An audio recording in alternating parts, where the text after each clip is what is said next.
Want to hop on here and explain power sale properties. I've got some comments from a YouTube channel, and some viewers have asked basically, what does it mean? How do I get a list of power sale properties? Let me explain that to you. So the big misconception out there today is, it's been out there for many, many years, is that, oh, I got to buy a power sale property. It's that's where all the deals are today. There's no deals on that property. Let me tell you why.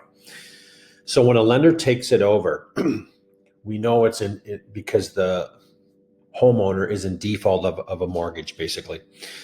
And I'll explain more of the process as we proceed through the video. So the lender takes over the property. They have to get an appraisal from a licensed appraiser, and then they get a real estate agent to provide a value of opinion. They always go with appraised value, and they have to demonstrate to the courts that they've tried to get market value. And it doesn't matter what kind of shape that the property is in. I have done many over the years, and one sticks out of my mind in Elmvale on Peter Street. Yeah, this is probably 12 years ago, where it was destroyed basically inside. I had the listing for 6 months. So we started a certain price. Every 30 days, Mark here submits all the showing information, who showed it, what the comments were, etc. Then I send over a price reduction sheet. I don't fill it out. They fill it out saying, here's the new price, do it. So every 30 days, they reduce the price typically. After the length of the listing is, as we get 3 or 4 or 5 months into things, the lender becomes more aggressive with basically reducing the price, because they've demonstrated to the courts that, hey, we've tried, here's how many showings we've had, everything is fully documented. And it goes through everything in detail. And so why they have to do that, it's called equity of redemption. So the homeowner still, if there's any equity remaining, it goes to the homeowner. So it's the lenders protecting themselves, and they have a lawyer representing them as well on this whole transaction. When I deal with them, I don't deal with, say, Toronto Dominion Bank. I'm dealing with a firm like Gowlings that looks after a lot of these type of sales for lenders. And it could be private lenders, it could be trust companies, credit unions, you name it, other finance companies as well. What else I want to talk about that? It's typically not when a homeowner goes in default. Yeah, they get behind on some mortgage payments for whatever reason. It's the legal fees that really cripple them, because I call it the charges are always ongoing. So when a lender applies for certain stages of power sale, it's basically a timeline. They don't want to take the property over. They want to give the owner as much time to put it in good standing, but even within reason, but within guidelines, we're going to say. So until the lender has writ of possession, they really can't do nothing. The homeowner can put it all in good standing, but has to pay the legal fees, because the lawyers are applying to the courts for certain documentation and processes to take writ of possession so they can sell the property. 9 times out of 10, the legal fees are more than what is owing on the defaulted on the mortgage, in a sense. Not the balance, but the missed payments. So it's a costly thing for people to go down that road.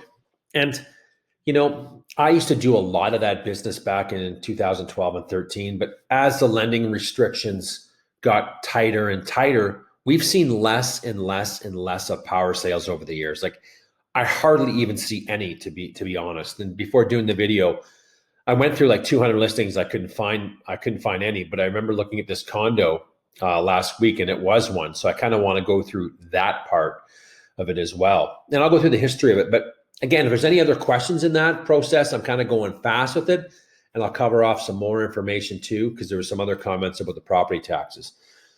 So this listing was listed 47 days ago, the contract between Toronto Dominion Bank.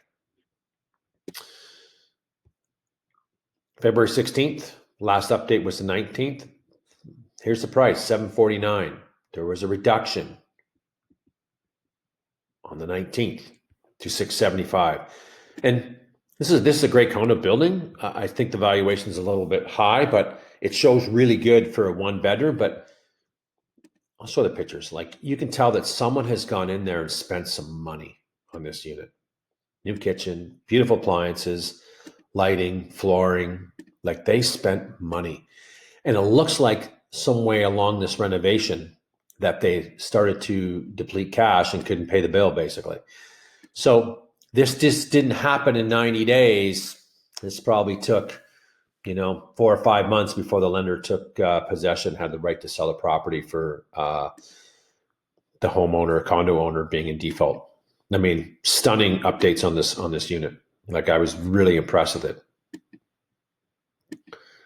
They almost upgraded it too much. It's a 1-bedroom. Like 1-bedrooms aren't the easiest to sell because you can get a 1-bedroom somewhere else in the community for $450, and this is, started off at $749, and it's a pretty nice building location. So you're going to pay some high amenities as well.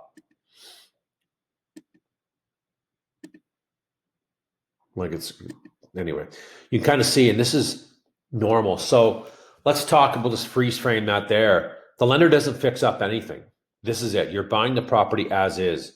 So when your real estate agent is writing up a contract, basically, or an offer, we could say, I already know all the clauses. Any rep warranties, don't put them in. They're scratching things off. They know nothing about the property. And even if they do, they're not going to give you that information. It's as is, where is. You do your own due diligence. They'll let you do a home inspection. They'll accept your financing condition, but they're not verifying anything else on the property. Let's pull up the history of this so we can just see some timetables, see if we can put this puzzle together. I want to see when this person bought it.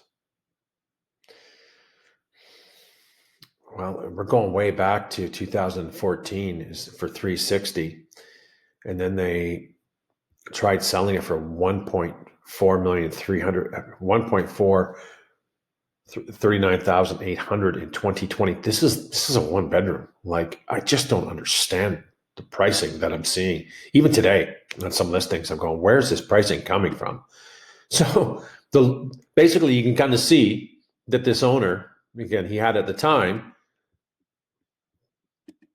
pumped in a bunch of money to it, thought he'd get 1.4 million for it, but he only paid 300 grand. So I don't know what was borne against it. I wouldn't have that information. You could get that information pretty quickly. I don't have it right now. So maybe he took out a secondary mortgage on this to do all these renovations. I'm not sure. But at this price point, at 1.4, I question the realtor thinking it's worth that much money. We didn't even see Grand Cayman Suites at Nautica selling that price range, and they're 1,800 square feet, 2-bedroom, panoramic view of Campbell Bay. Like I just don't get it how this could be 1.4. So, pricing is critical in every key market. So you kind of see the story here, and then he took it down to 1.3, 14 days, terminated it. Then took it down a little bit more to 1,189,000, still in his name, 47 days. He lost a ton of time. He shouldn't have done no renovations to that unit whatsoever. Zero. But he started a project that didn't get complete and he bleeded cash. So you can see the timeline on days. 103, like it's been listed forever. And then bang, John Dominion grabbed it. So I hope that explains a little bit about power sales. We don't see them a lot. As I mentioned, I'll reinforce, you got to get fair market value. Try to attempt to get that. And usually that doesn't happen right away. Properties are similar to this. I've seen way worse than this. This has some nice upgrades. It's just not complete. It's going to take an owner, a new buyer, some money to put that together. And I still think that's way too high. Even though it shows well from what we're seeing in the pictures, there's some money left to be done on this property. Let's jump over to, someone had a question about what happens if you don't pay your property taxes. Well, I've listed properties where the seller hasn't paid property taxes in 10 years. That's a long time. So here's what can happen. Interest and penalties. If you miss a property tax payment deadline, you may be charged interest and penalties, which you are on unpaid balances. These charges can add up quickly and make it harder for you to catch up on payments. Yes, it can. Legal action. If they continue to miss property tax payments, a municipality may take legal action against you. This can include placing a lien on your property, which means the municipality has a claim on the property until the taxes are paid. So when you go to sell the property, City of Barrie, we're going to say, is going to get paid out on the statement of adjustments no matter what. In extreme cases, the municipality may sell your property to recover unpaid taxes. This is known as a tax sale. And it can happen if you've not paid your property taxes for at least 2 years. I rarely see that happening at all. I mean, I used to own a bunch of investment properties and they weren't cash flowing. So I just pay them, once in a while, the property taxes. And I was behind 2 or 3 years. Nothing really happened, except I got some interest charges on the on the outstanding tax balance. But rare cases will you see that happening. I haven't heard of any in this community. I'm not saying there isn't, but I've not been involved in any. When we jump over to what are power sales? The most common forced sale process used in Ontario when a homeowner fails to repay the mortgage. In a power sale, a mortgagee, the lender in a mortgage, obtains the legal right to evict residents of a property and sell a property to recover funds owing.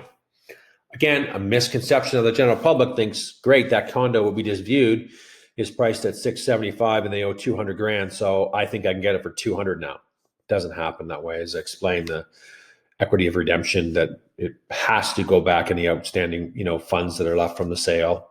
Legals are paid, lenders paid, etc. Then the rest goes to the homeowner. Rarely do I see, people getting money left over at the end. They're usually leveraged very high. Usually it's job loss or something has happened in the family unit to cause that. Any questions, please reach out. I hope I did a good job explaining things. Give this follow for more information. And you got questions, put in the comments. I love doing these videos to answer viewers' questions and get some information to you. Enjoy the day.